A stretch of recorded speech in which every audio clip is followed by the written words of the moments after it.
for us to effectively provide services, we need to have female police officers in each of the police stations. That hasn't been achieved yet.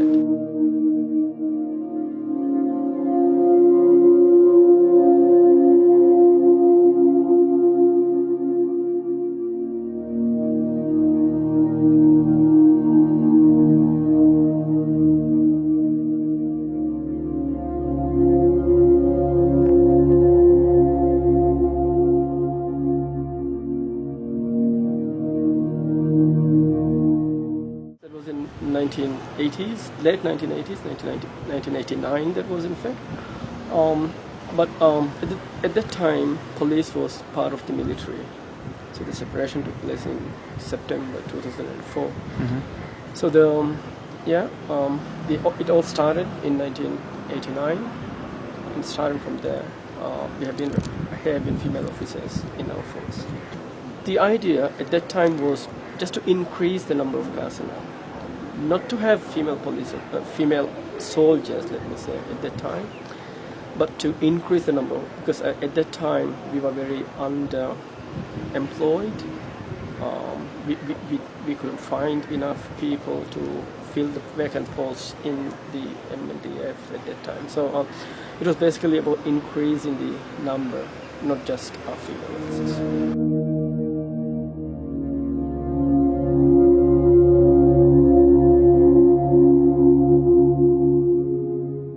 Yes, to some extent, but again, the number, it doesn't tell you. I mean, it should be taken in the context, because yes, we have 1:100 ratio for every 100 people living in the country. We have one police officer, but again, this population is very much scattered into 200 islands. So, for us to effectively provide services, we need to have female police officers in each of the police stations. That hasn't been achieved yet.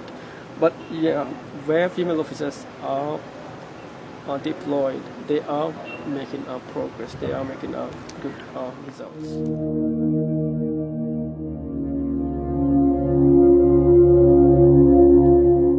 It should be a shift in our recruitment strategy. We need to. The issue here is again, the population is scattered across the 200 islands. All the recruitment so far we have been doing in the capital alone. So when we recruit people from the capital, they choose to work in the capital. They find it difficult to go to the islands for obvious reasons. So what we need to do now is to start recruiting people from the islands where the police station is located, so that it will be more convenient for them to work there.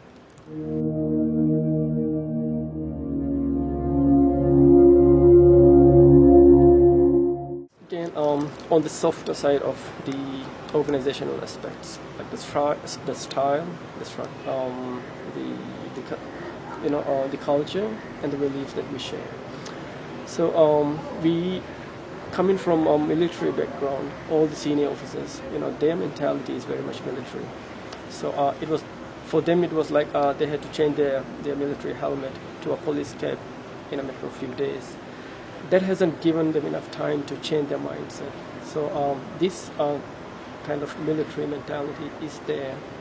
Not all, but some very key people in key positions. So that has been changed. That's one of the challenges that we are facing towards achieving gender equality.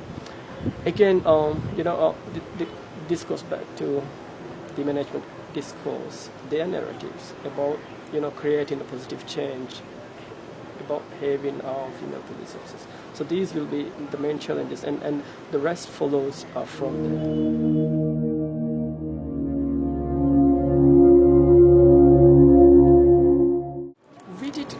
A survey in 2007, and one of the results of the survey was the population in general, the community in general, they wanted us to have female police officers serving them, especially in cases where, cases of sexual abuse, investigation of sexual abuse, and some frontline duties.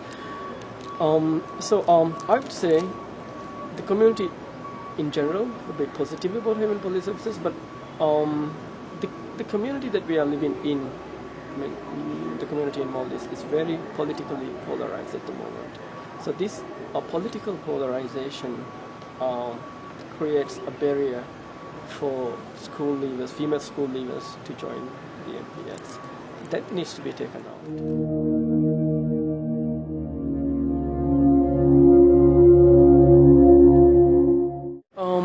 We'll be the recruitment teams. They'll be going to all these islands where we need more people to be recruited from.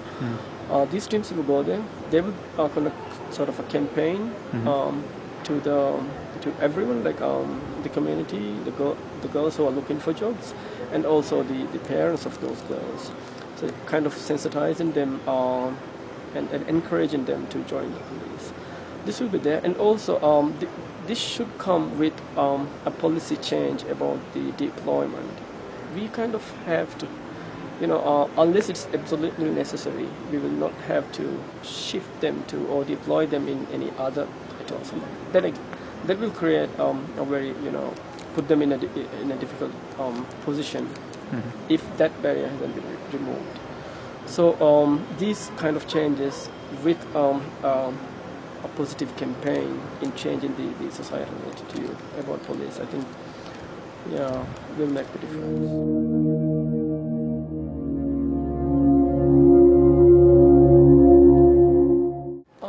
At present, if I can give you a figure, it's 9%, just over 9% of the police population.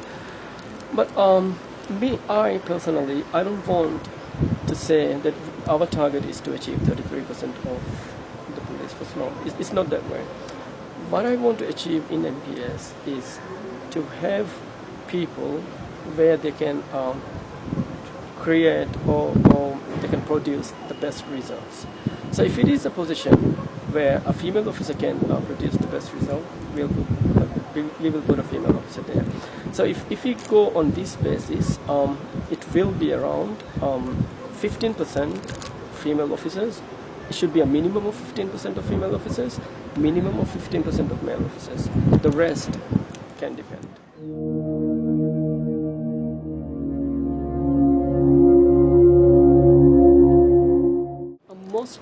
Mostly female officers are in the desk jobs, what we call the back office jobs.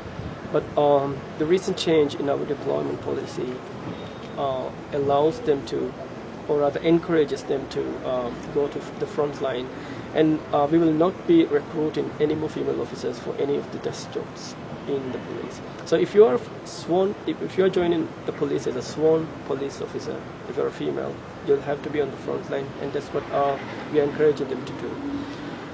At the same time, what we are doing is those who have already joined and been in the service for quite some time are given a choice either to be a non-sworn police officer, to change to be a non-sworn police officer.